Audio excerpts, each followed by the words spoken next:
Eccoci, ciao a tutti, buonasera, benvenuti. Benvenuti alla quinta puntata di The City at Stake Talks. Hello everyone. We're soon going to switch to English, but before that we say hi to everybody in Italian. So, ciao Giacomo, come stai? Ciao, ciao grandissimi. Tutto bene? Tutto a posto? Sì, anche qua. So che sei Bene. abbastanza come tanti sommersi dalla neve in luoghi remoti, è vero? Certo.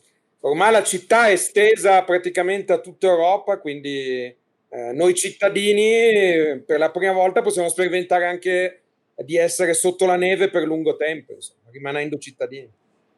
Si può Cittadini, andare in slitta e creare delle idee straordinarie.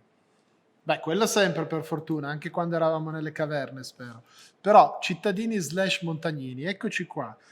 Anche perché i cittadini in questo momento, diciamolo, soffrono un pochino, vedendo tutte le situazioni un po' bloccate con cui abbiamo a che fare. Bene, dicevo, quinta puntata oggi di The City at Stake. Innanzitutto buon anno a voi che ci state seguendo, visto che abbiamo cominciato il 2021 e oggi abbiamo come al solito un bel po' di ospiti per una questione strana, in particolare ospiti che sono olandesi o che comunque arrivano, che girano intorno all'area olandese, anche se non sono tutti di nazionalità olandese, come vedremo a breve. Con me c'è Giacomo Biraghi, come avete sentito, che ci farà compagnia tutta la puntata e anche la prossima, perché abbiamo fatto uno strappo in avanti e avremo anche una sesta e ultima puntata il prossimo giovedì 14 gennaio. Oggi ritorniamo sul tema di The City at Stake, che è quello, come sapete, che ha dato il titolo alla quarta edizione di Utopian Hours. Poi però approfondiremo anche il tema dell'urban gardening con la nostra prima ospite di oggi. Parleremo di ospitalità ibrida con un altro ospite, di architettura sperimentale e poi in ultimo con un ospite speciale di Smart City, di innovazione non solo tecnologica peraltro, e infine commenteremo un menù per Torino con la nostra ultima ospite della puntata di oggi. Eccoci qua con gli ospiti. Dobbiamo sempre fare il siparietto dove io dico quanta roba e tu dici non lo diamoci, giusto?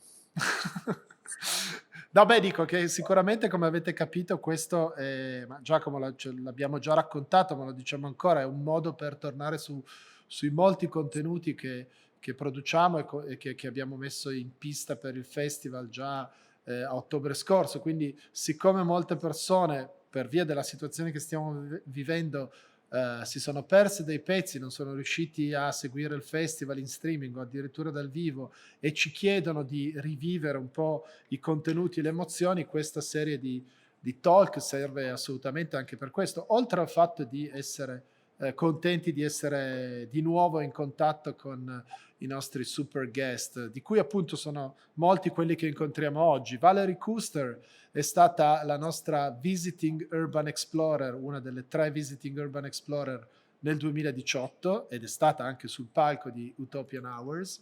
Il secondo ospite invece, Giacomo, puoi introdurlo tu?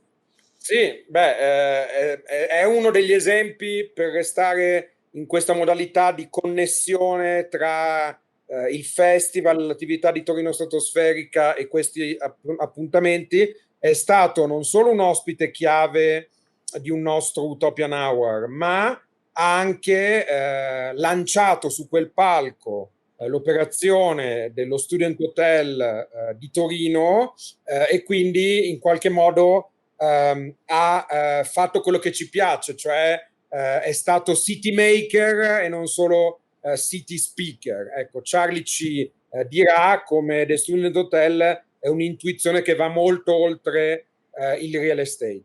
Esatto. Poi abbiamo un'altra ospite che abbiamo conosciuto e visto di recente, che è San Vanderburg, ha fatto il penultimo speech dell'edizione di quest'anno di Utopian Hours ed è una delle partner di MVRDV, in particolare del think tank o della unit che si occupa più di data urbanism, San Vanderburg da MVRDV, anche lei da Rotterdam come Valerie Kuster. E poi avremo l'assessore all'innovazione e alla Smart City della città di Torino, Marco Pironti, a cui chiederemo di illustrarci brevemente alcuni progetti che stanno portando avanti e poi anche un suo commento su un menù per Torino, sulle nostre 10 portate per cambiare la città, come lo chiederemo anche a Paola Pierotti, che molti di voi conoscono perché scrive spesso su diversi giornali ed è un'esperta di trasformazione e rigenerazione urbana. Ma partiamo, Giacomo, da The City at Stake. Io te lo faccio ricapitolare, se vuoi magari anche già in inglese, così i nostri ospiti che sono collegati, che stanno per intervenire, entrano nel mood, mentre faccio scorrere le slide che ribadiscono il concetto. Ti do giusto 2-3 minuti, così poi li chiamiamo. So that was the topic of the Utopian Hour 2020. We will soon announce the new topic for the October 21 edition. But last year, we come exactly at that time, in January, February 2020, we come up with this statement that the city is at stake, not only through its physical dimension. Of course, density is at stake for several reasons. Last one is the pandemic evolution, but before we had some security and some environmental issues, but also into the power structure of the city. Mayor or underworld, they in a way show how weak is the power of city compared to the premises we had in some influential books and some influential thoughts in the last 10 to 20 years. And lastly, cities are at stake on their, let's say, philosophical realm because of the lack of liberty that nowadays cities give back to their citizens. So, as some geographer influential is saying now, we are passing from the illuministic, from the Enlightenment definition of city as a perimeter of buildings and of roads and of urban fabrics to a larger civitas definition, which encompass more liberty, more freedom, not only within the urban form, but also in a larger space. So that was, in a way, to summarize what the City at Stake meant for us in Utopian Hours 2020 edition. We discussed it with a lot of hosts from a lot of different realms, and at the end, I think that what you had in your mouth, the savor of this City at Stake edition, was that really we will see a lot of evolution in our metropolis, much more than we predicted. And overall, I want to finish with this, that the sentence, like a death sentence, that 50 or 75% of the world population will eventually live in cities and big metropolis, it's not, has not to be taken for granted. And we have to discover and we have to think about cities in much more elaborate and complex sense. So that's in a way what you summarize in this slide, what is left for us. And that will be the topic of our further investigation. Luca, we won't stop here. We won't stop of course this statement. We will continue to evolve. Yeah, of course we won't stop here, and we're gonna go deeper into this issue. Also, because as we know, we always say that cities are mental weapons. Cities are something that we build first of all in our imagination. So let's try to go back there and see how today, after these, while during these terrible pandemics, but not just because of this pandemic, we are going to think of cities in the next years. And of course, we always have alternatives. I mean, not just in deciding where to settle, but also deciding where to live, what to carry with us. So there's also some urban value that we are now coming to recognize, and maybe we needed to have this very sudden threat to make us understand that there's more urban value than urban form in a way. So with this, and I feel that Valerie, that's interesting, that Valerie, Charlie,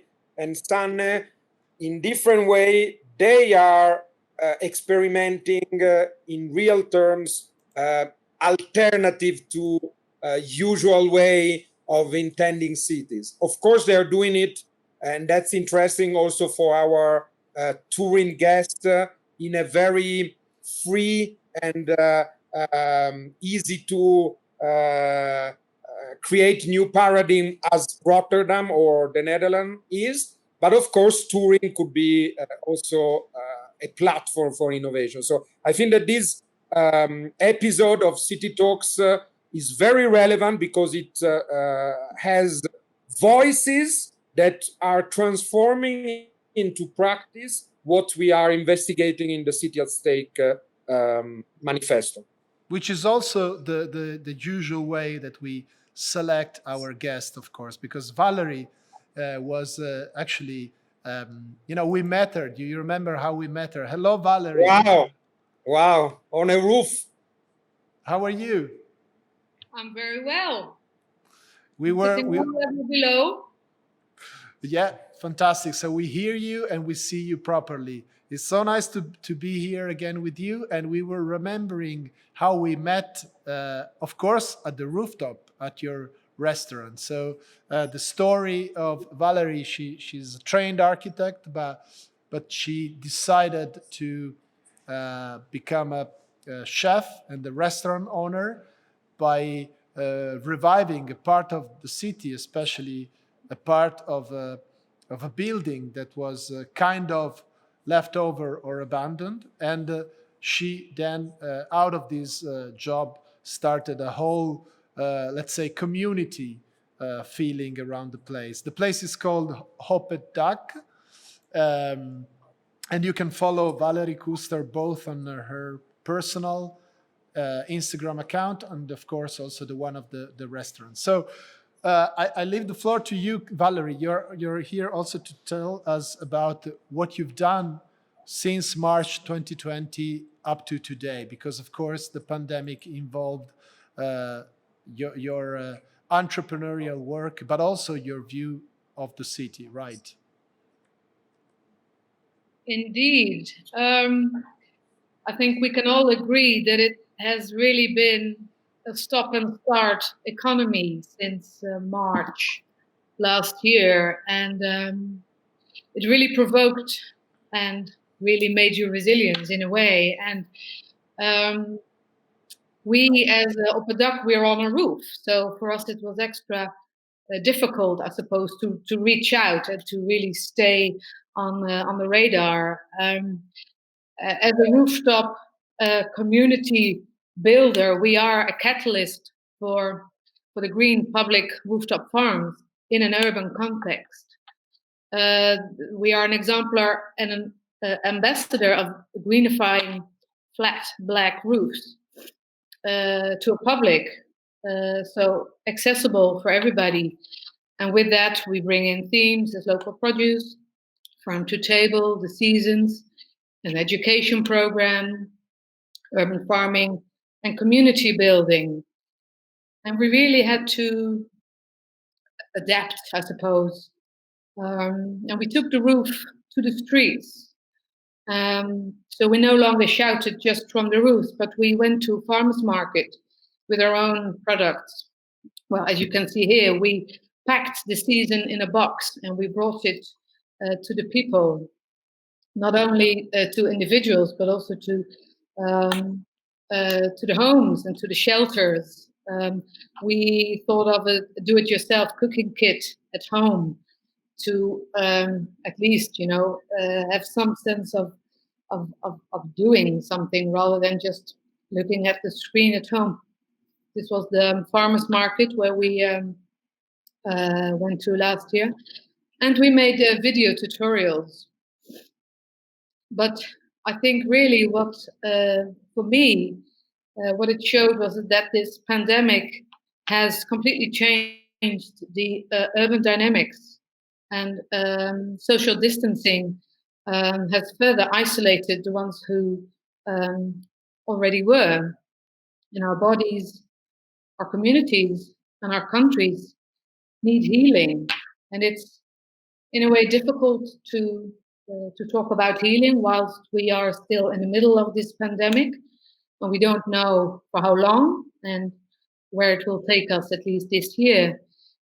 But we already know that the design of a city needs to take into account and respond to both the new normal in which we find ourselves and this healing process. And there is no neutral city design, but the built environment in where we all live shape our health, and the mental health of the citizens of our cities, Rotterdam, Turin, are of very high importance of the recovery of the city. And it might mean, Luca, as you already mentioned, that this pandemic might also show us a window of opportunity to shape this recovery as an individual and as a city. And I like to call it the great reset button, or the dimension to shape this new social environment. And with that in mind, I focused a bit more on the urban farming project that I got involved in about 2 years ago. And it's this is project Diepe Vein, where the existing urban fabric will meet a rooftop park and the whole new housing project. But again, here it might be interesting to see what the new dynamic and urban rules are going to be when it comes to housing and work spots. But as the title was suggesting, I think I should focus on the urban farming project a little bit. Lovely building though, isn't it, Diepe Vein? Got a flat roof still, but it might be green in a year's time. So this is just like it's a new venture that you're thinking about. So to bring an urban garden rooftop to this building, is this correct? Yes, and to link it perhaps to the rooftop park that is already. I think you have been here also on your last visit to Rotterdam. There were many projects on the table actually in 2020 there's a lot of things going on here in the city, very exciting, a lot of new developments, and a lot of them are in freeze mode at the moment because we have to wait and see what will happen. But yes, this is one of them. This was bought by a developer who is really interested in the more sort of curious-looking buildings. And they have a massive space inside, and they wanted semi-permanent stakeholder inside with some new ideas. Luca, it's interesting. Valerie, we travel, as you know, all around the European cities, and it's interesting that this Luca is a sort of phenomenon with this tower of a previous industrial site, which is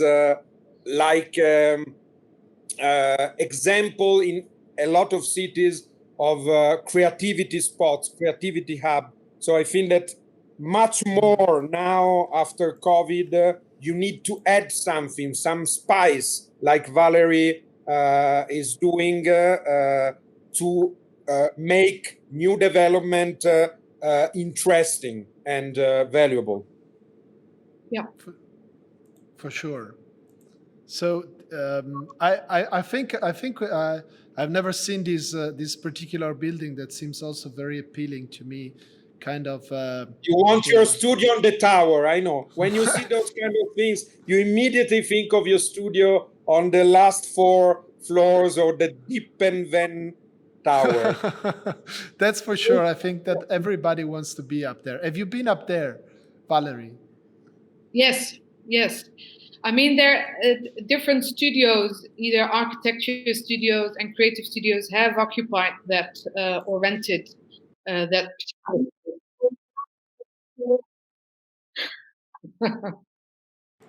No, it's never too late.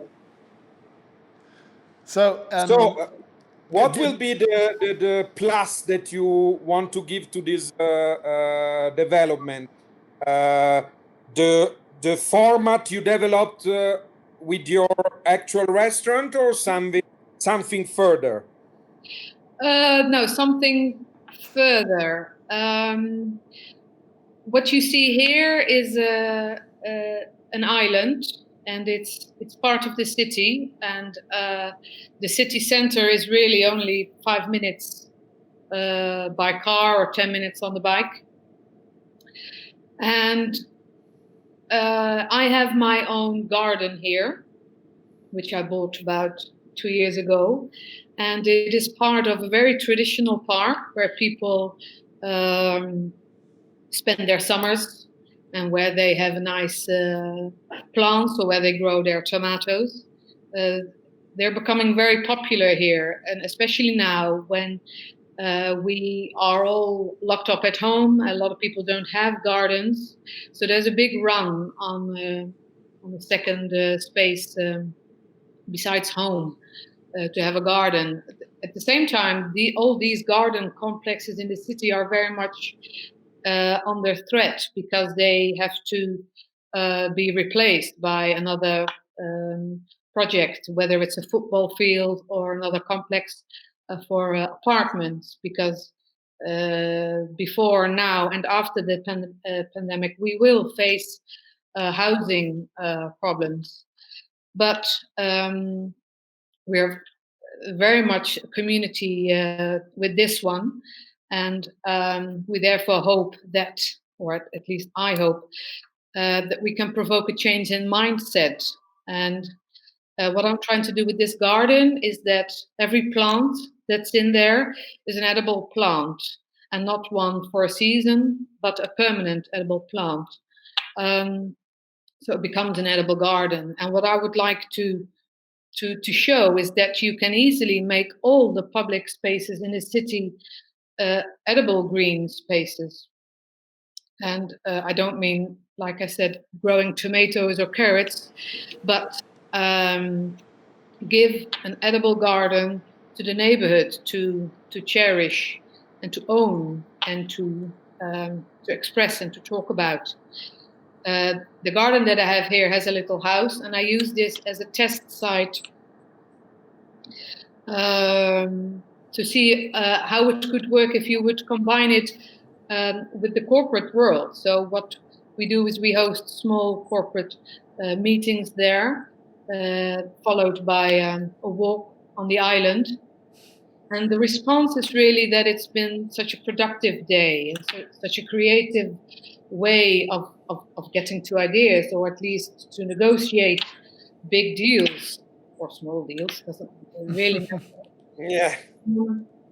Super, Valerie. I think, Luca, I get 2 points on this, and then I leave the floor on you.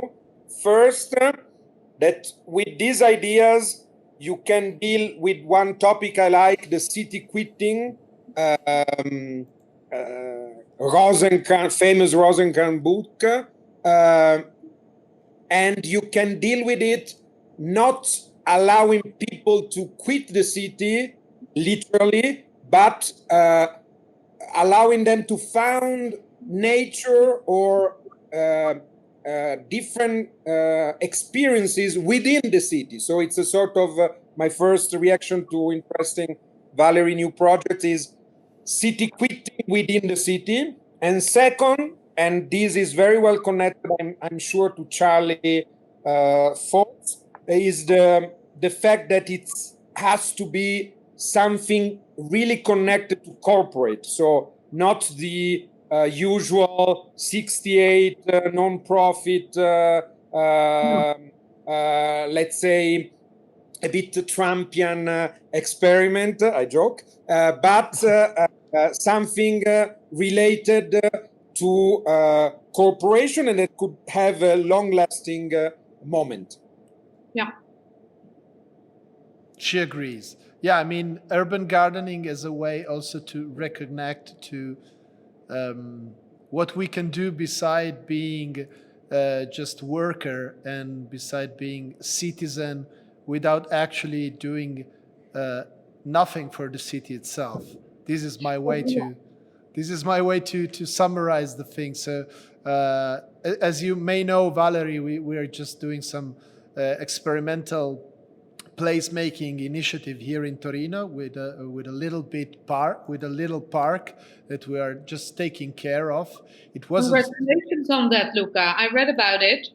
You read about There it. is Thank no you. tomato, Valerie. There is no tomato there. Not one. Not yet, exactly. So we're gonna look forward to have more of these edible plants. And Valerie, it was very nice to hear from you and to see that you're moving from not just being an entrepreneur, a chef, an architect, but also to try to convey all these thoughts about being an urban practitioner also in your most recent work. So we'll definitely be in touch on that, and whenever you have more news, we'll be happy to host you again, of course, at Utopian Hours at Torino Stratosferica.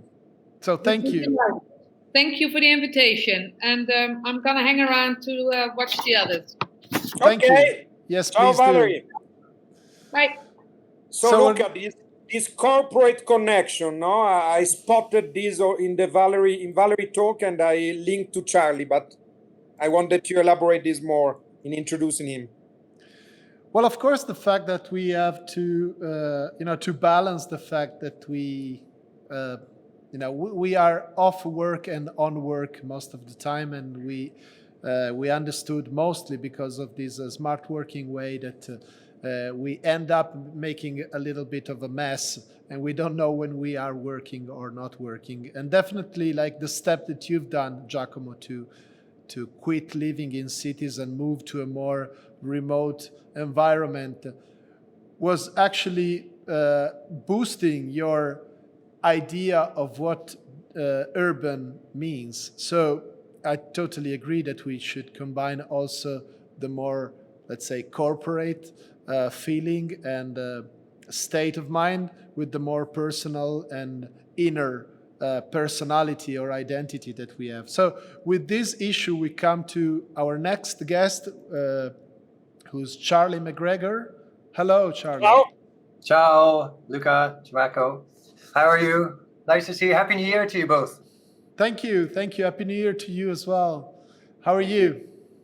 I'm good, thank you. I'm getting used to being back behind the screen after a few days off for Christmas. But yeah, I'm looking forward to, hopefully 2021 is a year of hope and optimism. And hopefully the end of this pandemic is in sight. And we can see each other in October. I'm looking forward to that. Yeah, of course. That's what we also hope for, of course. And is this slide correct? Are you now in Edinburgh or are you in the Netherlands? No, but I felt my heart grow warmer when I saw Edinburgh here. I don't know where it is. It's my hometown. It's my hearts are somewhere in the hills in the background. But no, but I love the city. But no, it's not my slide.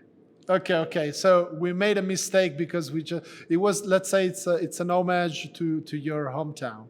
So we're gonna move on, and of course you can follow Charlie MacGregor on his personal account and also on the Student Hotel account. So Charlie, you have 3 slides to show us. This is the first one. So we're very eager to listen from you. How bad was 2020 and how sudden was the need to, in a way, rethink your offering, your business, and your view of what does it mean to be urban? I want to add some personal touch. We get to know the student hotel format personally when me and Luca, we visited Rotterdam and we spent one night there, and immediately I felt optimism there. So Charlie used this word referring to 21, and I think on a personal touch is what you feel inside a student hotel.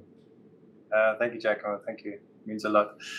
So, I mean, I think what's interesting, the brand and the philosophy is something that it comes quite naturally to the whole team, to be honest. And the essence of it is welcoming everybody. And what we found with the history, of course, is we wanted to provide student accommodation, but we wanted also the parents to be able to share their experience. And that was a long, long time ago, back in the mid-2000s.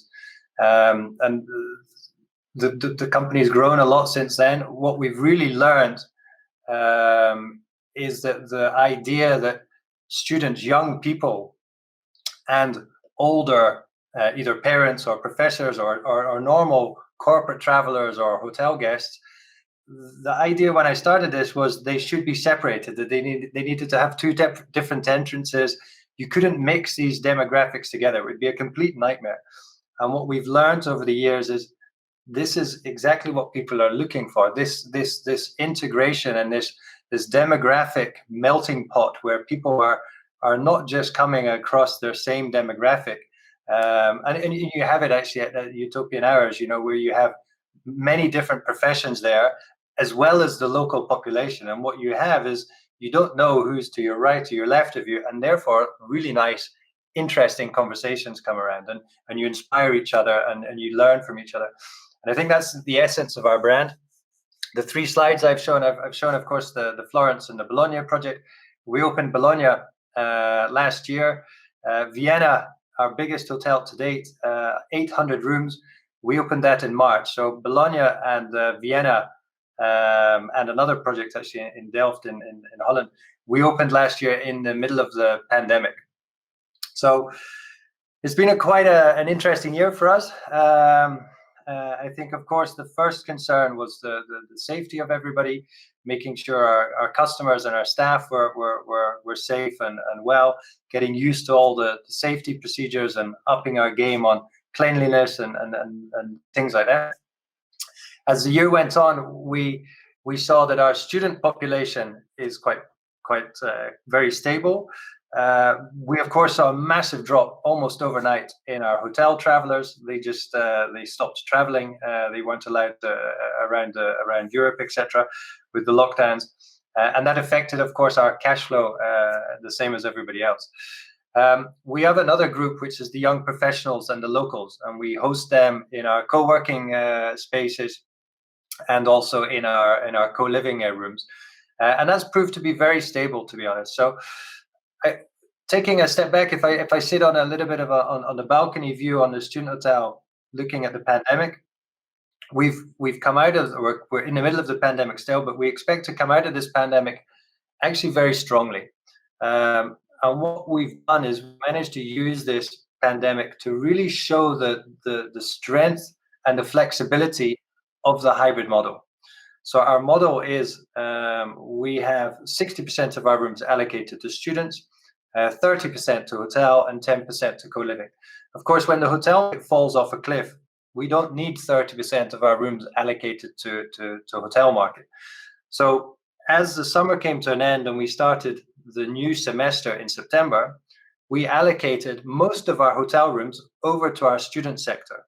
And we managed to fill our rooms with long-term 10 and 12-month contracts full of students, which meant that our exposure to the hotel market, the hospitality market, was very, very small. And that's been really a very strong blessing for us, that we've managed to get enough revenue in to make sure we're meeting all the bank covenants, etc., to pay all our bills and to ride out this storm. I think what's interesting as we come forward, then we know that the hotel market will pick up, and slowly we'll start to release rooms from the student sector back into the hotel sector. So we can do that gradually. we have really taken the opportunity, because we've been growing so quickly. I mean, we started in 2012 in Rotterdam with one hotel. We now have 26 hotels. We've been growing, running like a fast-moving train. So this is really the first time when we've not been buying new projects. It's the first time when we really, development has stopped as well, because the banks have pressed the pause button, etc. So we've seen a number of projects paused. And it's really given us the opportunity to look at our company and say, well, are we doing the right thing? Are we servicing our companies in the right way? What can we do better? What can we do in a different way? How do we restructure ourselves so that really when the market comes back, we're a truly scalable company? And I think what's really interesting is we've concluded that we're doing many things right, but there's improvements to be made. And I think what's interesting when you look at the bigger scale of where do we see the future of city, where do we see the future of living, of working, we saw already trends like you, Giacomo, working outside of the city. That trend has been massively accelerated because of COVID. People working from home, the remote working, etc. And we think this is going to be a big trend going forward. And we think that when people do decide to travel for corporate travel or leisure travel, they're going to be much more focused on experiences, and really making that visit count. We know that we are very, very good at connecting with the local fabric of each city we're in, with our co-working spaces, with the meeting and event spaces, with the events we have, etc., and all the different event space. And I think we feel that is going to be a little bit of the future of the hospitality industry. And we see the first signs of this with Hilton, Accor, moving into co-working. They're all now trying to activate their lobbies, because the realization in the hospitality industry has been they have empty lobbies unless they're being used by the hotel guests. And we're very lucky that our lobbies are being used by our resident guests, our local guests, and our hotel guests. So I think we're going to really be focusing on this bringing together of the community, connecting people who want to be connected much easier than we've been doing before, and really focusing on what is it our customers are looking to do, whether it's get a degree, whether it's start a business, or whether it's just be to come and enjoy themselves, and how do we really facilitate that much more. So I think we can say that, as in the first place, the student hotel was seeing some opportunities where other hotel companies didn't. Now the new leap forward could be to try to see opportunities also in the use of spaces that before seemed to be kind of useless. So as you said, the lobby of a hotel was usually just a place where you could go through and nothing was happening. And then with more and more hotel developing this concept, we had a very vibrant and lively place to go through. And so it seems to me that, not just the pandemic, but of course the fact that we are all of a sudden able to do at least, let's say 80% of what we do from another place, in another situation, with a very different mindset and background. It seems to suggest that we have now the possibility to reconvey new meanings in places and buildings and the way we actually use the city. Is it like that to you as well? Yeah, absolutely. And you what we have in the student hotels, we have everything under one roof. And if you just focused on transient guests who come to stay for one or 2 days, they're not going to be the fabric of a community. It's impossible. You're not going to make a community of people coming and going. The fundamental foundations of a community are people who are there on a regular basis, and they get to know each other, they get to know the teams, and they feel very comfortable. And when you feel very comfortable in your environment, you relax and you exude a different type of energy. And what we're able to do with everything under one roof is really allow people to do whatever it is they want to do. And for me, the boundaries are blurring. I mean, when is a student when do they become an entrepreneur? When do they become a professional? I mean, we're all students of life. We're all learning every single day. We're working together in collaboration. Many of our students are earning money with side projects that they have, etc. The young professionals, people like ourselves, to be honest, professionals, we're very keen to connect with people learning. We're very open to learn from people who've done things before, and I guess that mindset, that openness, that tapping back into the sort of what you said earlier, Giacomo, is the optimism, the friendliness is what we try to foster. And we don't need to do very much because the community, the guests, do that themselves. What we focus on is trying, as an operator, is to try and make sure we have the right buildings in the right locations. We try to make sure that the mix of rooms is. Oops. It seems like we have lost our guest. Sembra che i nostri ospiti, perché vedo anche Giacomo e Charlie come un punto interrogativo.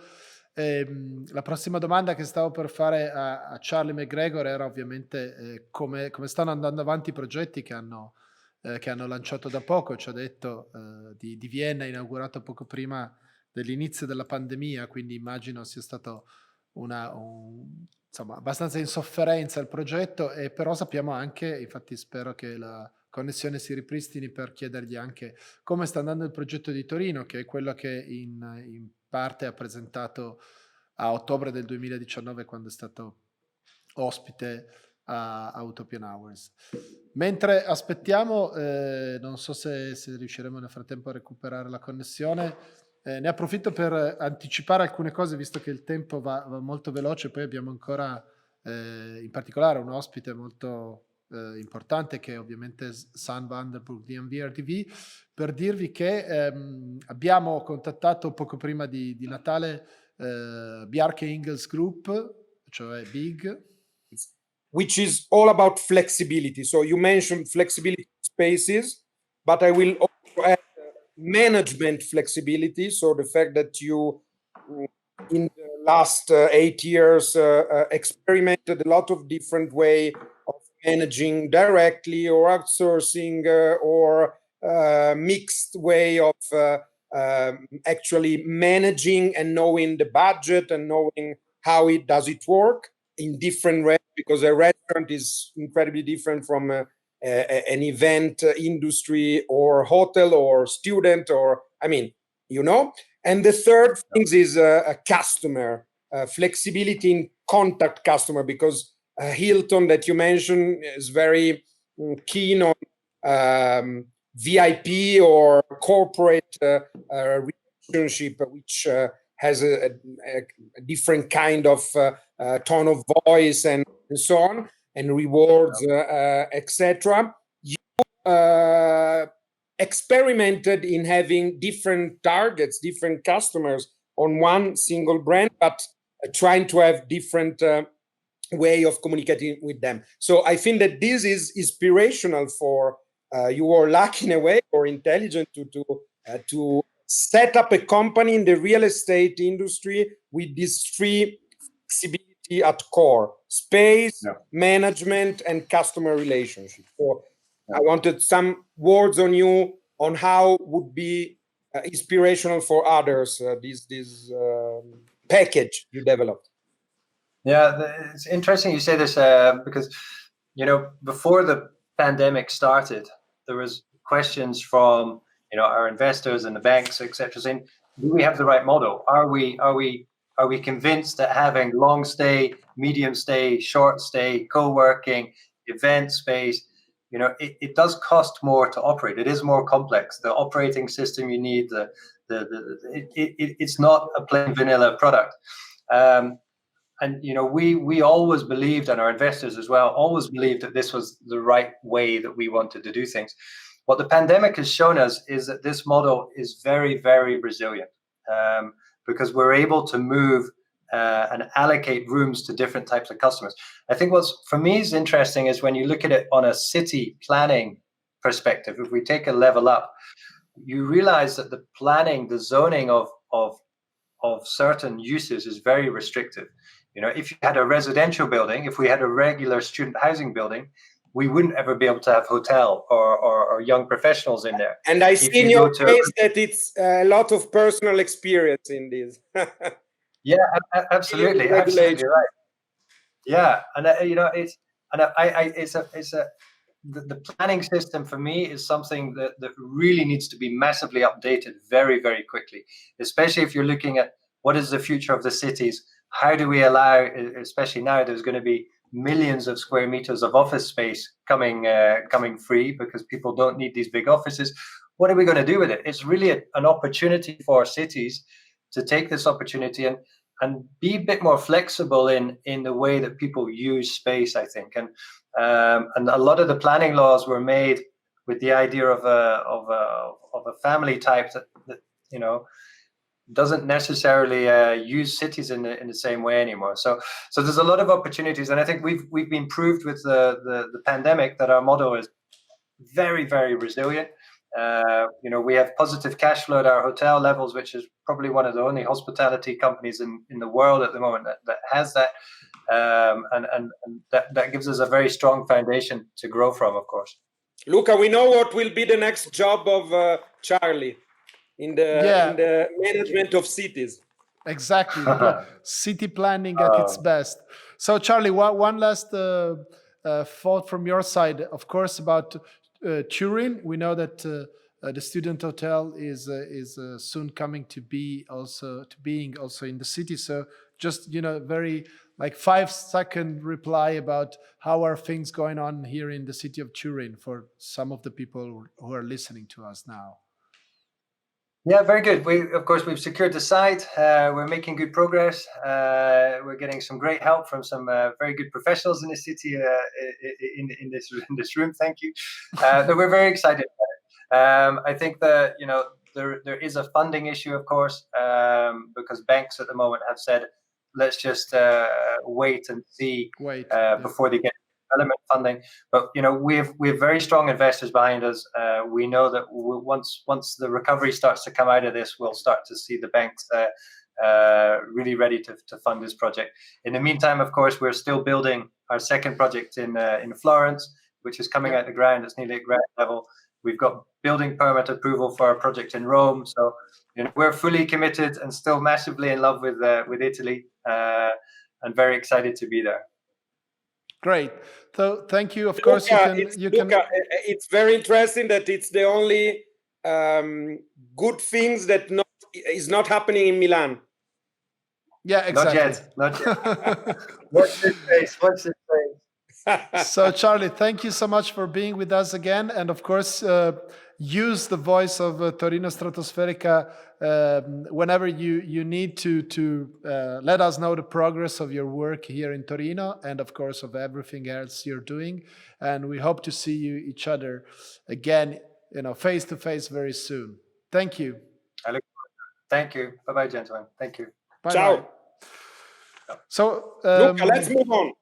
Let's move on, and now we go back to Rotterdam.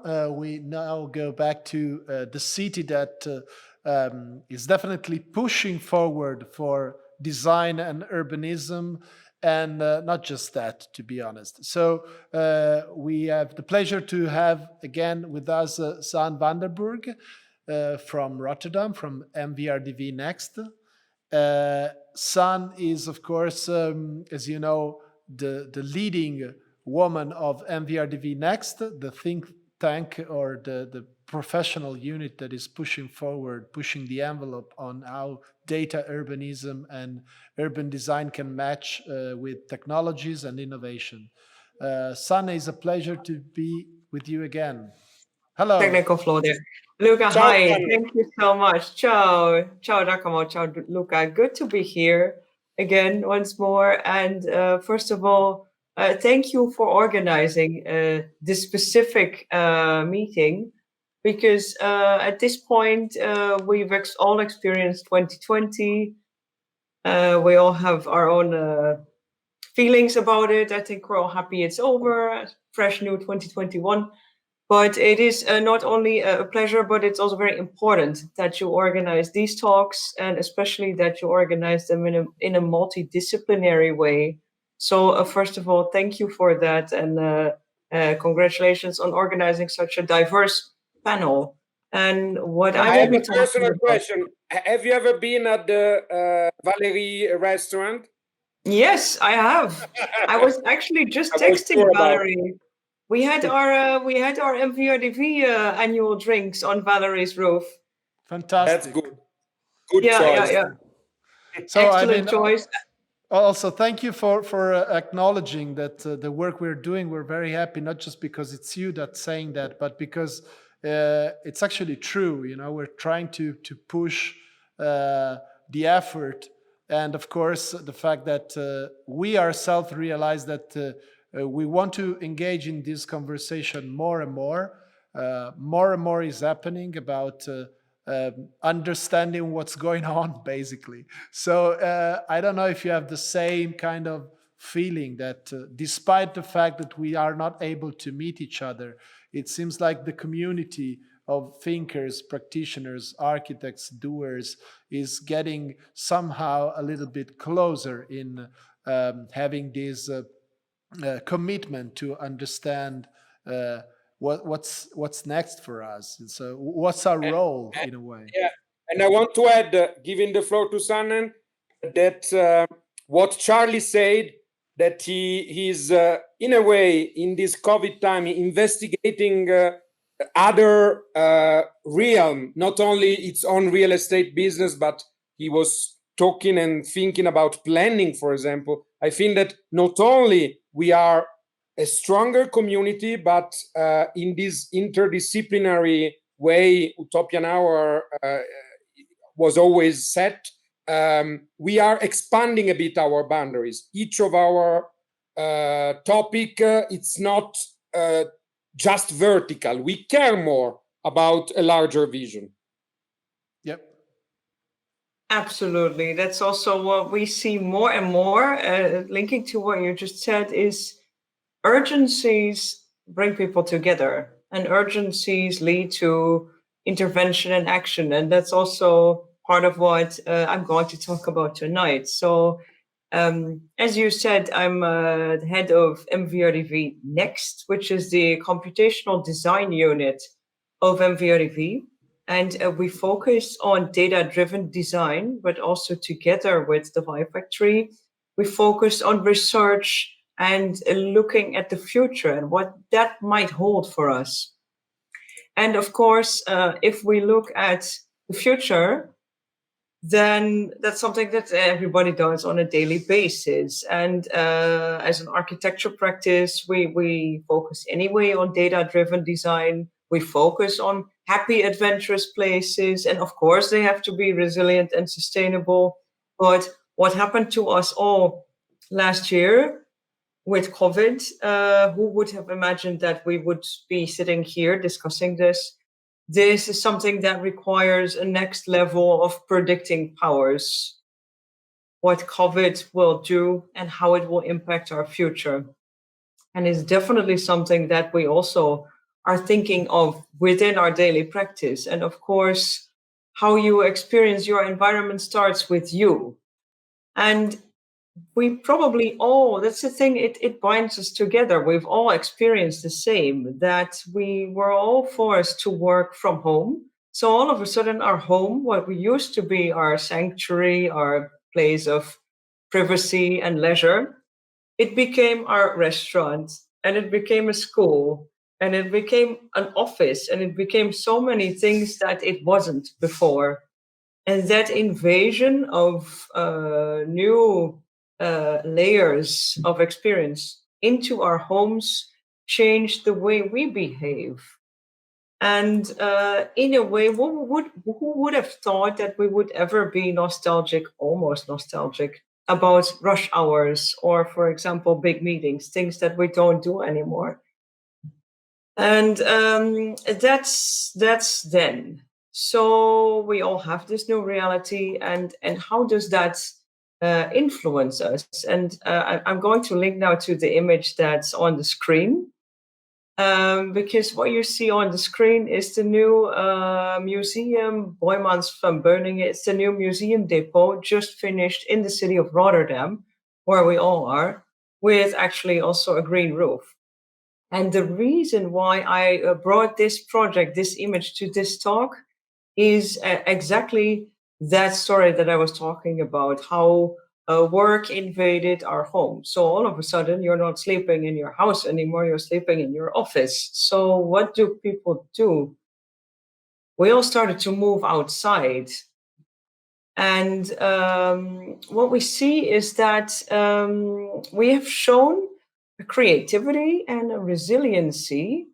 Whenever there's a big change, there is the resiliency of people to look around them and innovate, come up with something new. And what we've seen is that there's been a very large shift of people finding creative new uses for the public realm and the public space. And it's what I call the inside-out city, where we see that our streets and plazas are actually becoming our shops and our theaters and our restaurants and our bars and our libraries and our cinemas and the gym and the living room. Since the office is at home needs to be somewhere else. And this is, in a way, could potentially define a transition in the use of public space. And this is something that we find particularly interesting, especially at MVRDV Next, where we study data and behavior of people. And we see this movement, also, of course, we see it in our everyday life, is this reappreciation of specific urban spaces. So if we look at, for example, this mirror building, this depot building that's now on the screen, this is, in a way, it's a safe. This is a museum that's meant to store the municipal art collection of Rotterdam. But we've chosen to give this building a mirror facade, not only because it's surrounded by so many other buildings that we chose to make it a very modest building without a backside, but also this facade, because it's reflecting, it changes throughout the day, it changes throughout the times and throughout the seasons. And potentially this could be an example of an object that brings people together outside and creates new opportunities for social interaction and for leisure outdoors. So that's the reason why I've added it. And it also has this public roof deck as well. But I think mainly what these type of buildings and architecture in general, good architecture, can add is to activate the public space and to invite you to bring some of your living room activities to the outdoors. And then if we... And it's super also because maybe our listener don't know exactly what is the purpose of this building, but it's actually a depot. So it's not totally a museum that you can visit, but it's the depot of the museum. So I think it's super interesting, the fact that you are working inside out, and in COVID time, it's even more relevant. Exactly. And I think that's the perfect link, because of this behavior and our home becoming our office, that somehow what we see is the inside-out city, where your living room becomes the street and your office becomes your house, and everything is somehow turned a bit upside down. And that offers, first of all, lots of confusion. But after that, it offers opportunities. And this COVID time could be an opportunity to rethink what we are doing and why we're doing it. And this is, for example, a project that we have in Bordeaux, which is currently under construction. And this is a completely data-driven design. This is a master plan that we've been developing for many years right now in the office.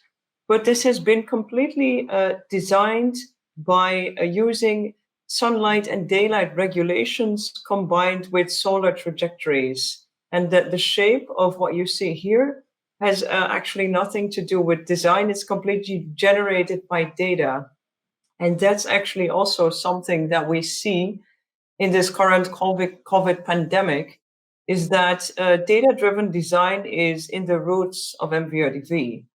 And COVID is something that we see can help speed up the transition towards real-time geo-based data sourcing.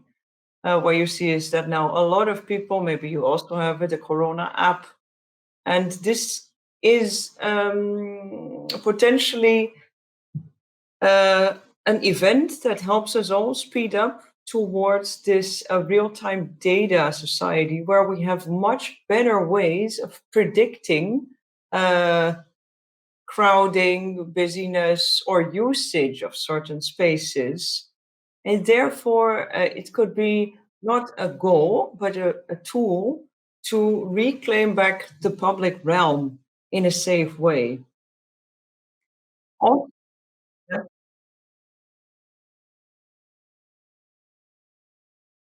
Well, I agree. that's it's good to hear. I think what Archistar sounds a bit like we on purpose become, let's say, we design things to look spectacular. In a way, what we do within MVRDV, we always have a reason for our projects to look the way they look. And for example, in this project, it's completely based on data-driven design. In the case of the depot, it's completely shaped by its context and by creating a building that maximizes the public realm and maximizes the roof. So it gives it that shape. And, it's not polite to show your backside to anyone. So we like making buildings without backsides. That's something that we anyway do. But what we think, just linking back to like our thoughts on the future of the city, apart from this inside out city, is also something that really fascinates us and that links the work of MVRDV to the work of MVRDV Next, is the public realm and mobility. And we all know, I think, or at least we know by now, that a car is not used for 95% of the time.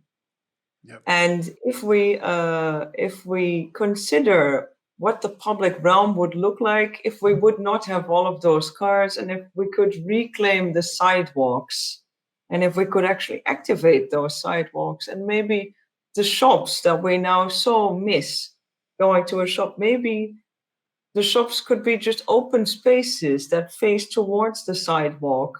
And this rethinking, and maybe we need 2 sidewalks or 3 sidewalks, maybe we just need to stack sidewalks. So the impact of thinking about, let's say, a post-COVID city really was for us a trigger that unleashed a lot of imagination, but also we see it as, of course, from all of the negativity that came from it, and it cost so many people their lives, and it's of course horrible.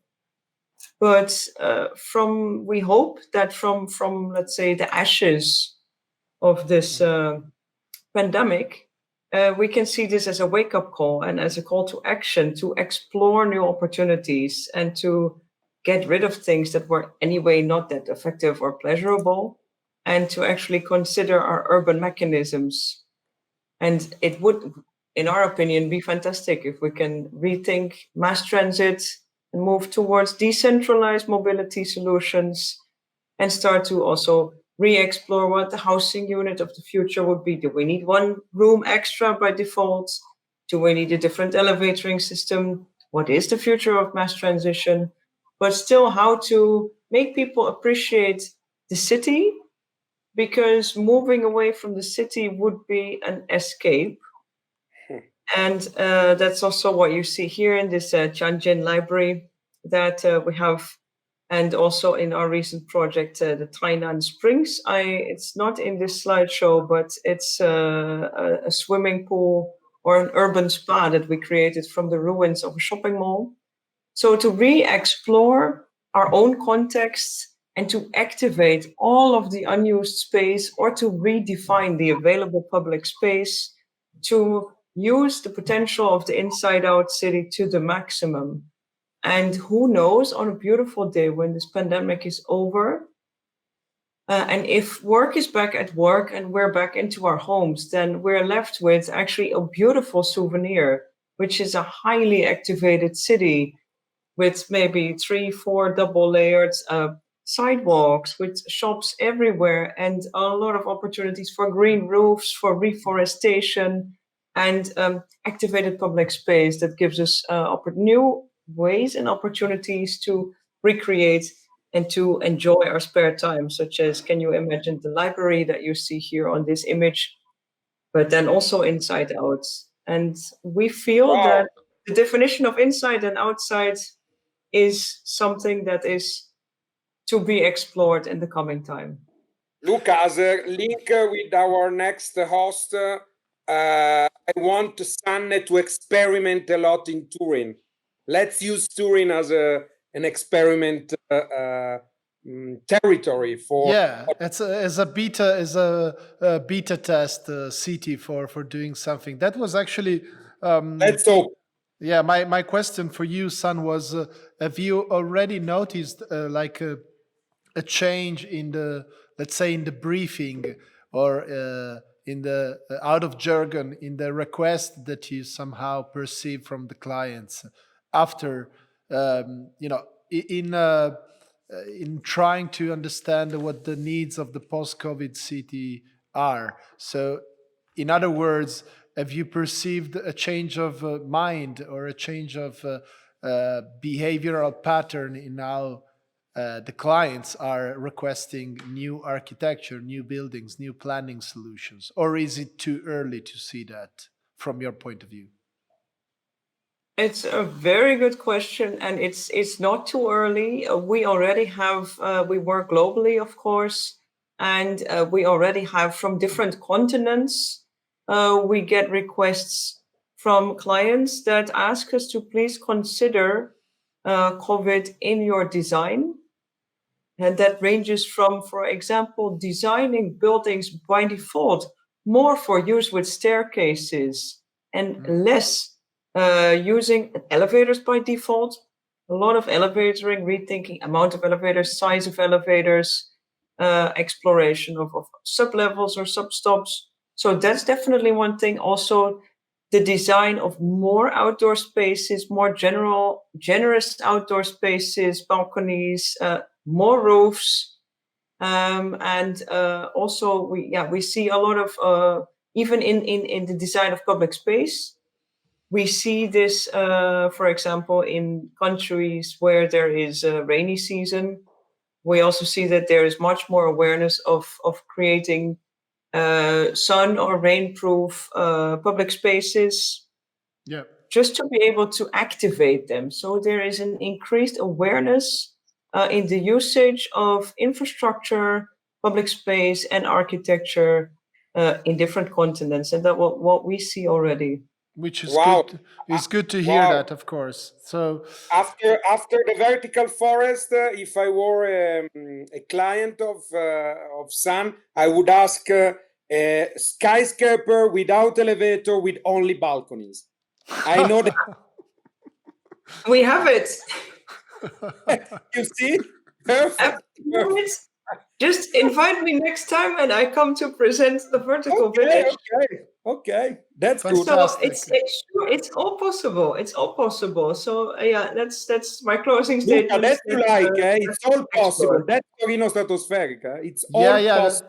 That was also one of the last statements that San made on her very beautiful speech at Utopian Hours. We have just to try and push because something more meaningful is coming. San, thank you so much again for being with us. It's been a real pleasure. We'd love to be in touch again with MVRDV next, and of course, whenever you have news about what's going on from Rotterdam and from the other offices of MVRDV, just let us know and we'll be happy to let our people know. Thank you. Thank you. Thank you, bye. Ciao. Bye-bye. Let's switch to Italian, Luca, ok? Bene, ora arriviamo, come giustamente hai detto, Giacomo, ha un link, una connessione molto diretta tra quello che ci stava facendo vedere San Vanderburg di MVRDV e quella che è l'idea di che cosa vuol dire portare una città a essere più innovativa, più avanzata, non solo tecnologicamente, ma anche nei comportamenti, e come ovviamente immaginiamo una smart city, che poi era anche uno dei temi che abbiamo visto nelle slide iniziali. Abbiamo con noi Marco Pironti, l'assessore all'innovazione e alla smart city della città di Torino. Marco, ciao, piacere di vederti. Ciao Luca, ciao a tutti, grazie per l'invito. Benvenuto. Ciao Giacomo. Buon anno, come stai? Tutto bene? Sì. Benissimo. Bene, ci fa piacere. Bene, allora noi partiremmo con il video che ci avete mandato, che illustra Torino City Lab. Sì, più che altro illustra quello che è stato fatto nell'ultimo anno, dove ovviamente è stato stravolto qualsiasi ordine di grandezza, qualsiasi ordine di priorità, quindi ci siamo interrogati cosa dovesse essere la Smart City. La Smart City è sostanzialmente quella che deve intercettare un po' prima degli altri qualche necessità, qualche esigenza e cercare di rispondere. Abbiamo fatto tutta una serie di piani, di roadmap per il 2020, ovviamente sappiamo bene che cosa è successo, però lo sforzo che è stato fatto, ovviamente poi quando fai questi sforzi nella pubblica amministrazione non sempre sei veloce quanto è necessario essere, abbiamo cercato un po' di non abbandonare l'obiettivo dell'innovazione, ma cambiare totalmente il target, nel senso che siamo partiti inizio anno con facciamo fare innovazione ai soggetti più veloci, più reattivi, più capaci, più qualcosa. Ci siamo resi conto che l'innovazione in epoca Covid doveva avere il target di quelli più colpiti, più in emergenza, più in difficoltà, e quindi dagli anziani chiusi nell'RSA a tutta una serie di difficoltà che sinceramente non pensavo neanche esistessero. Detto questo, che regola ci siamo dati? Una regola molto banale: dividiamo le ore lavorative, che sono diventate tendenzialmente 18 su almeno 6 giorni, metà per risolvere le emergenze e metà per immaginare qualcosa, perché la percezione, poi spero di sbagliarmi, è che il problema non sarà uscire da quello che stiamo vivendo, perché comunque ne usciremo, siamo usciti anche da cose peggiori, ma il problema è quando usciremo saremo totalmente impreparati, saremo ancora scossi e probabilmente perderemo il tempo per capire dove siamo finiti e ripiomberemo nella prossima emergenza. Quindi un po' quello è lo sforzo. In alcuni casi siamo riusciti, in altri abbiamo totalmente fallito. E ho recuperato un po' 3 immagini su quello che in qualche modo è stato fatto, ma in qualche modo Luca è lo spunto a quelle che sono il vostro focus, cioè come la città va rigenerata in funzione di alcune idee prospettiche, perché un po' questo è quello che ho immaginato potesse essere un po' di interesse alla chiacchierata di questa sera. E in effetti come noi abbiamo cercato di immaginare la città, non tanto come una smart city, perché spesso la smart city è una sorta di black box in cui metti qualcosa dentro e speri che ne esca qualcosa senza neanche capire il perché, ma stiamo immaginando di disegnare la città come somma di smart communities, cioè la città che non solo ha delle sorte di sottoinsieme, ma soprattutto è multilivello, cioè e lo vediamo, e purtroppo lo tocchiamo con mano. Per noi ogni cittadino ha almeno 3 ruoli, se non più. Il cittadino, il Luca Ballarini di turno, è quello che a Torino ci lavora, quello che a Torino si vuole divertire, vuole passare anche il suo tempo libero in un certo modo, e quello che magari ha la famiglia, i figli, la moglie da recuperare, i genitori anziani. Quindi anche vedere la somma del singolo cittadino è già complesso. Che cosa abbiamo fatto? Abbiamo immaginato che a Torino, e io sono un torinese d'adozione, l'anno prossimo festeggio i miei primi 30 anni in questa città, arrivando da immigrato come studente, mi piacerebbe che quello che io ho fatto a mio tempo, nel senso ho abbandonato la mia città perché costretto ad abbandonarlo, perché lì non trovavo le opportunità che immaginavo, quello non lo debbano vivere i miei figli, nel senso che i miei figli, mi piacerebbe che i miei figli potessero decidere se rimanere a Torino e quindi fare qualcosa che a loro piace o eventualmente andare fuori, perché non per forza dobbiamo tenerci tutto in casa, però quantomeno deve essere una scelta, non un obbligo. E questa è la declinazione della Smart City, è una città che ti fa scegliere quello che vuoi fare, cioè se vuoi andare in automobile devi andarci, se vuoi andarci in monopattino devi andarci, deve essere la cosa più semplice, e magari facendo un qualcosa di virtuoso e renderti più semplice fare le cose che in effetti servono un po' a tutti, quindi non tanto renderti semplice l'andare in automobile, ma magari aiutarti ad andare in bicicletta o altro. Quindi che cosa abbiamo fatto? Una città, diciamo, che abilita un po' chiunque ad andare verso scelte anche diverse da un lato, e dall'altra una città che ha ben consapevole il fatto che, in quanto city user, per citare questo termine che peraltro è stato introdotto da un grande urbanista italiano, Guido Martinotti, che noi siamo city user in vari momenti, in varie modalità, e che quindi, come dicevi prima, abbiamo necessità diverse secondo i momenti della giornata, eccetera. Quindi questa è un po' la visione di Smart City, dicevi, cioè che sia consapevole delle nostre necessità e del fatto che abbiamo voglia di fare scelte diverse, e che ci sia offerta per tutte queste possibilità in qualche modo. E magari ti aiuta a fare quelle scelte che poi sono un po' virtuose e non ti obbliga a fare, perché sappiamo che noi italiani quando ci obbligano a fare qualcosa abbiamo un po' di difficoltà.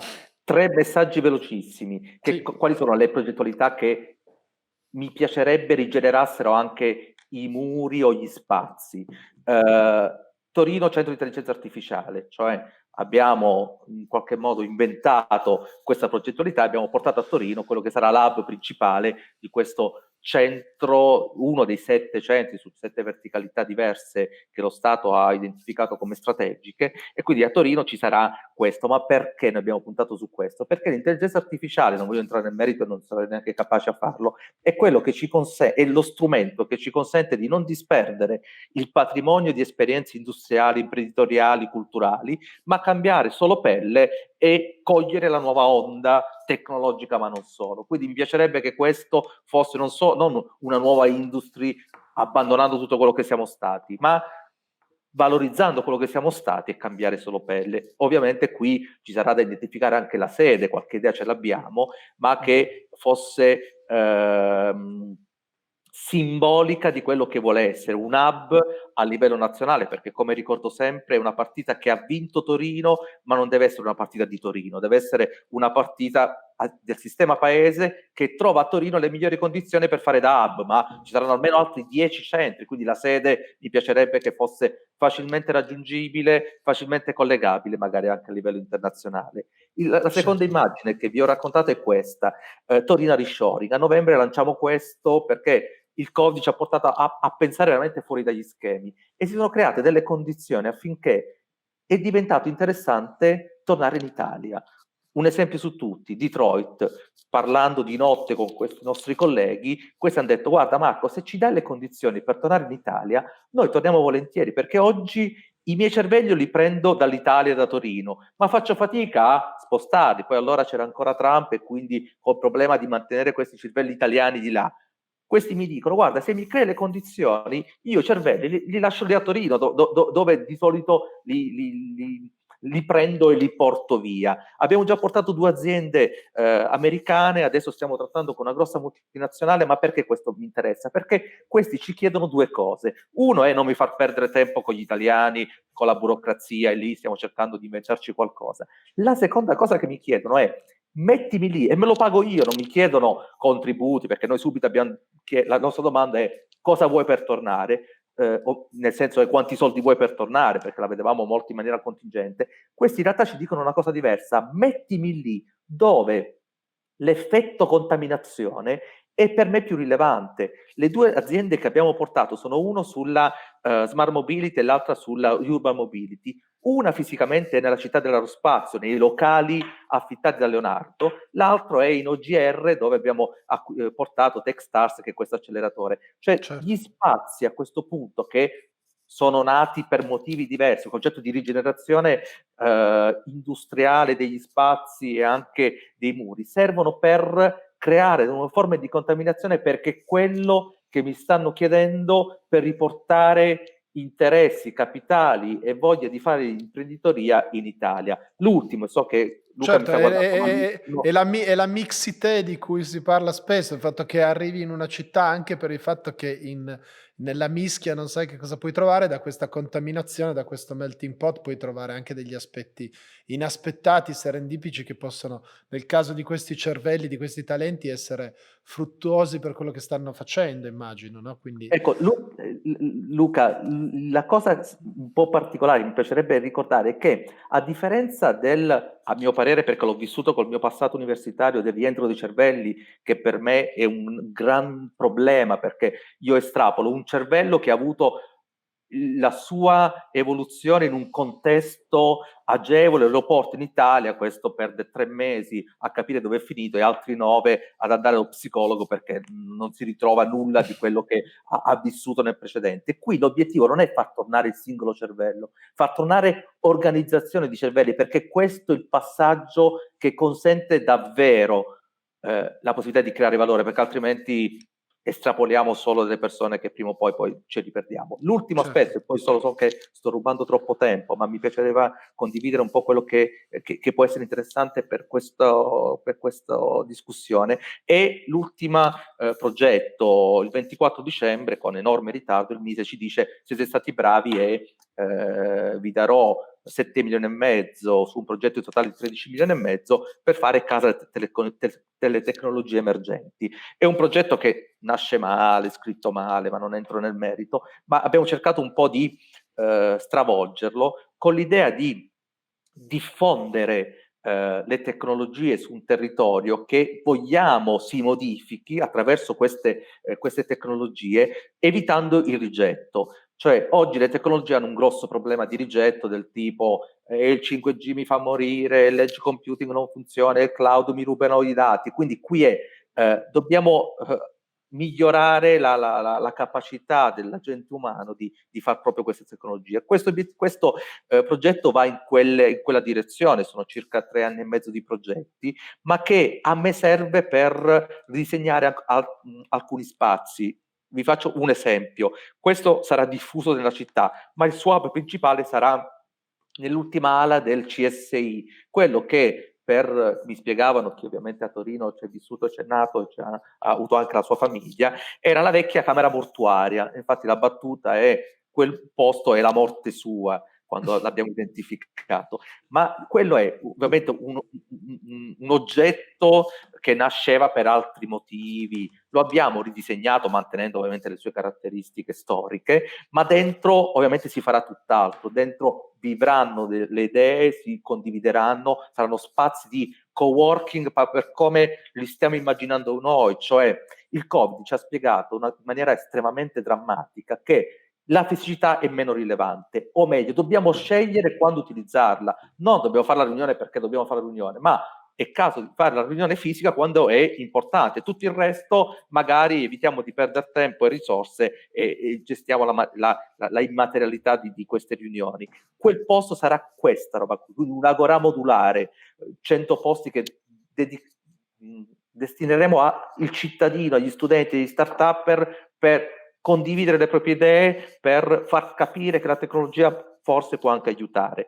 Quel luogo lì e altri 7 luoghi sulla città che in qualche modo avranno qualche revisione anche degli spazi. E la sede del CSI, l'ultima parte del CSI sarà questa esperienza. Tra l'altro sarete fortemente invitati all'inaugurazione che speriamo di fare entro il mese di maggio. È l'idea di rigenerazione, per come l'ho studiata in maniera molto scientifica e accademica, che non è quello di cui parliamo oggi, in cui spazi che nascono per un certo scopo oggi devono rimanere tali, ma servire a tutt'altro ed essere aperti a chi quegli spazi li vuole realmente rigenerare.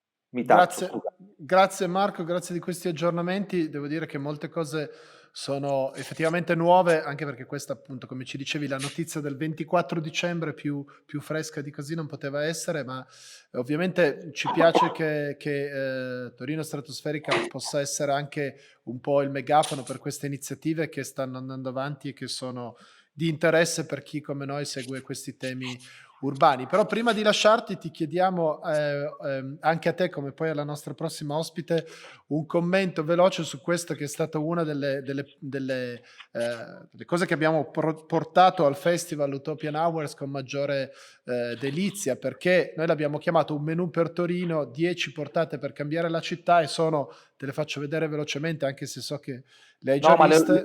Le ho lette e studiate. Le lette studiate, bene, benissimo. Allora volevo chiederti, anche se saremo velocissimi, se ce n'è qualcuna di queste, a volte provocatorie, a volte estremamente concrete e realizzabili, opzioni, opportunità che abbiamo immaginato per appunto cambiare un pochino la città. Devo dire, in un modo, con Giacomo, che è autore di moltissime di queste idee con noi, per dare un segnale del fatto che la città va effettivamente interpretata anche come qualcosa che può essere ripensato anche a volte in modo molto molto drastico. Qua ce n'è una, no, di proposta che può essere in qualche modo vista così, con un po' come sospetto, perché cavolo, privatizzare un parco, oddio. Invece ovviamente è a fin di bene, per renderlo più vivo, più attrezzato, eccetera eccetera. Ma sono tantissime, per cui vado veloce tra tutte le slide, però ti chiedo, visto che l'hai studiato... No, se ritorni sull'antipasto, uno degli antipasti che mi toccano in maniera diretta, quando voi dite vendiamo il palazzo e facciamo sette sedi comunali. Mi aspettavo, avrei voluto un commento su questo, quindi sono tutto perfetto. Io sono, come Luca mi conosce, un mal prestato a questo ruolo, e tra l'altro solo colpa della ministra, cara amica di Luca Ballarini, Paola Pisano, che mi convince a prendere questa roba qui dicendo: dai Marco, fallo tu, sono 2 anni, cosa vuoi che succeda? Sappiamo come cosa è successo, io lo faccio pesare tendenzialmente ogni sera. Ma detto ciò, questo antipasto, se posso permettermi, perché quelli bravi siete voi, aggiungerei un ingrediente, nel senso che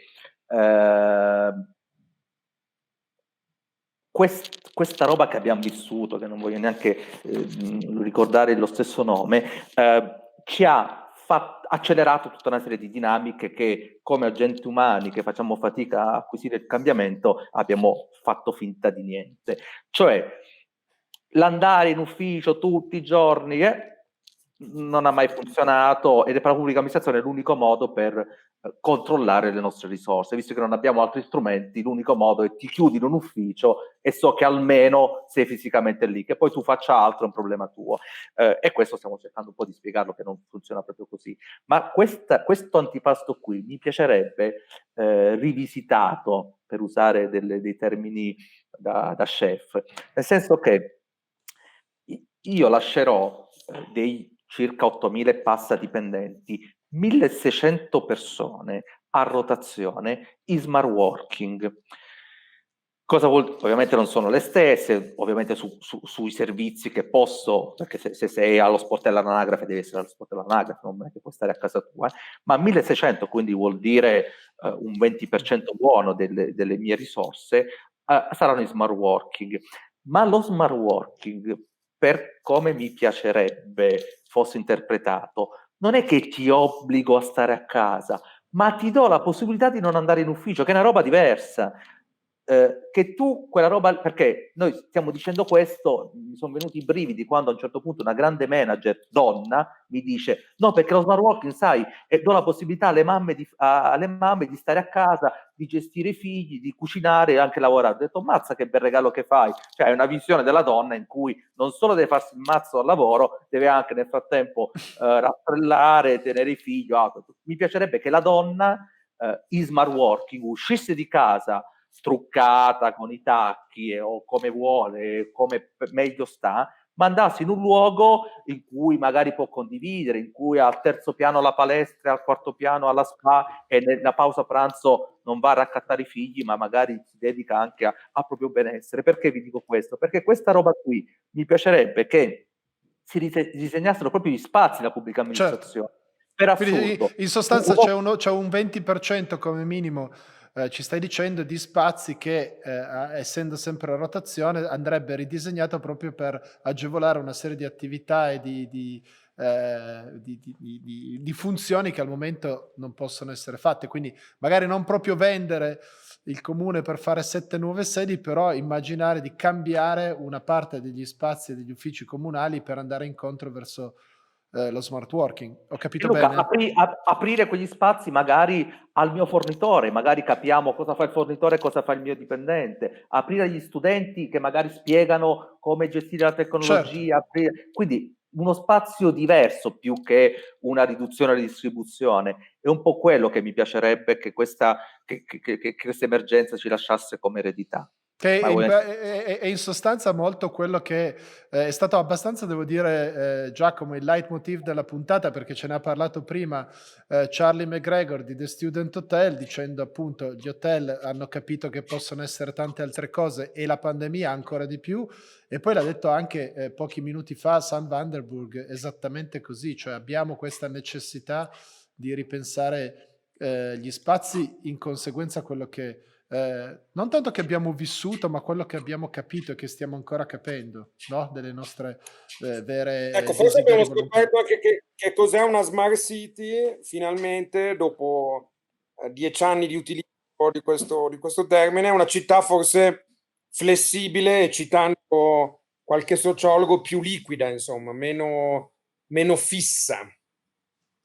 No, in effetti è importante che anche questa visione meno, questo lo dico perché so che l'assessore Pironti è abbastanza attento a questa questione, meno technology driven, non è che ci sia solo quello nell'innovazione. L'innovazione è anche quella dei comportamenti, quindi da questo punto di vista smart dovrebbe più voler dire appunto C'ho il comportamentale. nuovo termine, relaxed city, un po' più rilassato.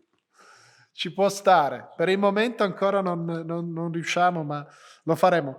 Relax, i futuri assessori nelle città saranno all'innovazione e alle relaxed city. A proposito, c'è un'altra cosa molto bella che era in mostra al festival e che faremo vedere nei prossimi talk e anche poi pubblicamente. Te la anticipo, visto che appunto abbiamo con noi l'assessore Pironti, che era una serie di nuovi job title, una serie di nuovi assessorati e cose che potrebbero andare incontro a questo cambiamento dello scenario urbano che stiamo conoscendo, perché certe cose diventano meno rilevanti e altre di più, però sono tanti contenuti che condivideremo in futuro. Per il momento, Marco, ti ringraziamo di essere stato con noi. Grazie. E ti invitiamo come dicevamo prima, a sfruttare il network di Torino Stratosferica per farci sapere novità dei prossimi mesi, ovviamente a chi segue. Nei prossimi 6 mesi non succederà nulla, quindi tranquillo. Grazie Marco, a presto. A presto. Bene, Paola allora Pierotti. continuiamo con Paola, che forse è già con noi. Eccola qua. Ciao Paola, Ciao, scusa l'ora, siamo a andati voi. lunghi. Scusa l'ora, ma questa sera tanti ospiti, siamo andati un po' lunghi. Io parlo di birra zero, però birra. No, ma non si può. Dai. Vabbè, dovevi dirmelo anch'io. Mi sa qua tutti intorno a me Ci vogliono saremo tutti preparati bene. per l'aperitivo. Esatto, 2 patatine. Bene, allora andiamo veloce, andiamo a chiudere, ma la lasciamo tutta a te la parola, perché sei appunto la persona con cui chiudiamo questa puntata. Scrivi spessissimo di rigenerazione urbana e di trasformazioni, eccetera. Quindi volevamo capire con te appunto quali sono secondo te le idee di un menù per Torino che più ti hanno conquistato, e anche il perché hai visto magari qualcosa di simile in altre città, eccetera. Quindi ti lascio la Esatto, parola. anche andando oltre Torino, la Paola ha un'esperienza appunto nazionale e internazionale. Va bene, grazie Giacomo, grazie Luca per l'invito e per l'opportunità. Volevo fare due accenni, 2 temi, anche avendo ascoltato i vostri talk precedenti e la giornata di oggi ovviamente. Forse un paio di puntate fa avete parlato del tema anima e cuore e poi soldi e management. Penso che questo è un po' una delle riflessioni che farei guardando il menu. L'importanza di mettere insieme le visioni e quindi arrivare al progetto, e poi in seconda battuta quella del management e della gestione del processo. Quindi farei proprio una Giusto. riflessione su questo tipo, quindi sull'importanza di lanciare delle idee ma poi di capire effettivamente quali sono i passaggi per renderle concrete. E secondo tema, quello che è un po' venuto fuori anche oggi, il tema del tempo, il tempo come driver, e quindi mi viene in mente sia l'opportunità di vedere quali possono essere questi gli usi temporanei che potremmo fare in alcune di queste opzioni, nel senso che penso al tema del lungo fiume, la spiaggia, avete detto mi pare in un paio di puntate fa la necessità di fare in fretta, forse il tema non è così immediato l'operazione spiaggia, ma portare la vita e quindi quel well-being negli spazi legati all'acqua invece potrebbe essere un uso temporaneo intermedio, ma per far prendere coscienza della vivibilità dei luoghi d'acqua e quindi di Torino città d'acqua cosa può essere attraverso proprio i comportamenti e l'esperienza della comunità. Su Quindi questo, ecco il tema su questo sono assolutamente d'accordo, scusami se ti interrompo per dire Prego. che effettivamente anche facendo il parco, il pre-Colliner Park che abbiamo fatto appunto da giugno post-Covid finora, e per fortuna lo portiamo fino nei prossimi mesi, ci siamo resi conto che ci sono due modalità di vedere, come dire, il temporaneo o il meno definitivo, ecco. Uno è quello di dire vabbè, tanto è temporaneo, quindi chi se ne importa, gli diamo meno attenzione, e l'altro è invece quello proprio di dire beh, anche se effimero ha una sua valenza, un suo utilizzo, e proprio perché magari non dura in eterno cerchiamo di esperirlo, di viverlo molto meglio. Quindi da questo punto di vista sono d'accordo con te. Al momento, se mi chiedessi che cosa vuoi fare su uno dei 4 fiumi, anche solo sul Po, ti direi ma probabilmente meno un intervento da non lo so, 2-3 milioni di euro, e più un intervento da 200-300 mila euro, che però in immediato permette alle persone di capire subito che lì ci può essere vita, lì ci può essere relazione sociale, eccetera, eccetera. Quindi questo Certo. breve inciso, ecco, per dire che mi trovo totalmente d'accordo. Quindi il tema intorno della pianificazione per fasi mi sembra un tema che metterei come ingrediente per passare dalle visioni poi alla fattibilità.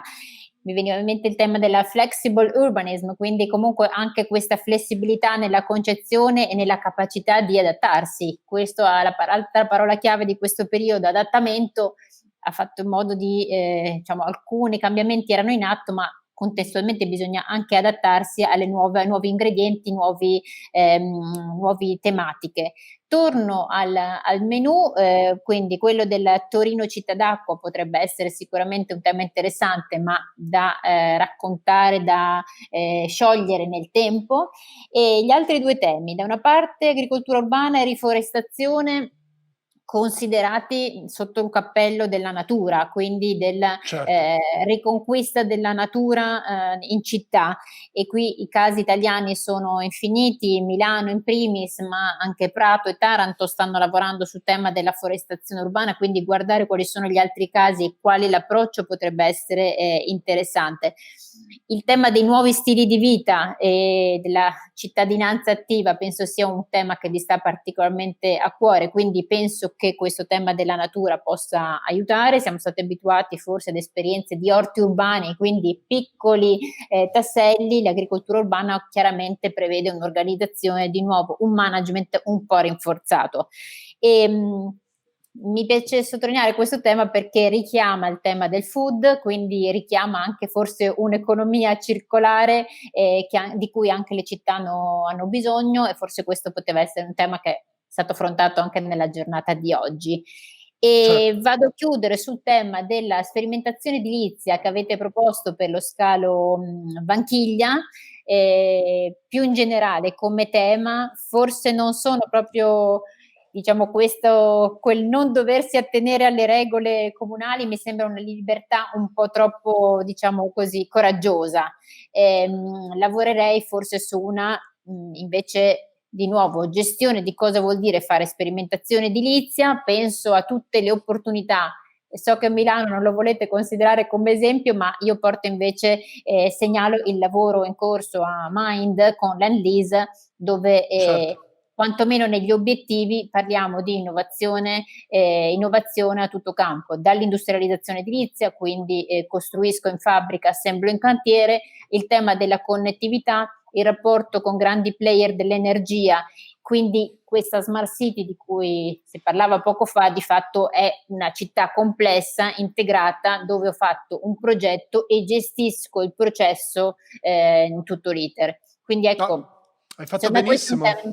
tema che trovo interessante. Hai fatto benissimo a citare anzi il tema di Mind, cioè sul sito cosiddetto Arexpo, ex Expo, perché di fatto invece è un ottimo esempio, un esempio anche che conosciamo per vicende professionali abbastanza da vicino, e in effetti non solo per quello, ma anche perché per noi Milano è non solo un esempio su molte cose, ma anche di fatto la stessa città. Ecco, Milano e Torino sono per noi un po' la stessa città, oppure, per parafrasare quello che ha detto Carlo Ratti al nostro festival, il futuro di Torino e Milano, e secondo me anche un po' magari il contrario, visto che stiamo cambiando un po' le nostre abitudini di vita, per cui potrebbe anche essere che un po' il futuro di Milano, almeno di una parte, sia Torino. Quindi da questo punto di vista Mind, che si trova a 32 minuti di treno di alta velocità, è assolutamente una nostra, un nostro luogo, se vogliamo intenderlo come tale. Fa parte del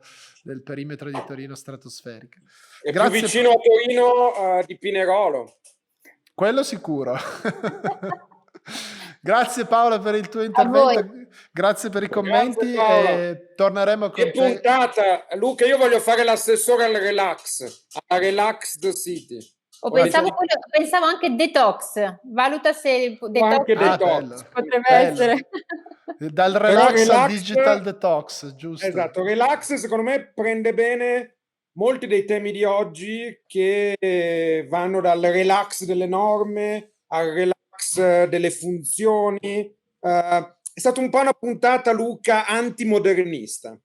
Concordo. Paola, stai ancora un secondo con noi, così posso annunciare i prossimi ospiti anche in tua presenza, perché così ti do l'anteprima. Allora, innanzitutto appunto The City at Stake Talks continua anche la prossima settimana, perché abbiamo avuto un po' di extra partecipazioni, extra conferme, e siamo molto contenti.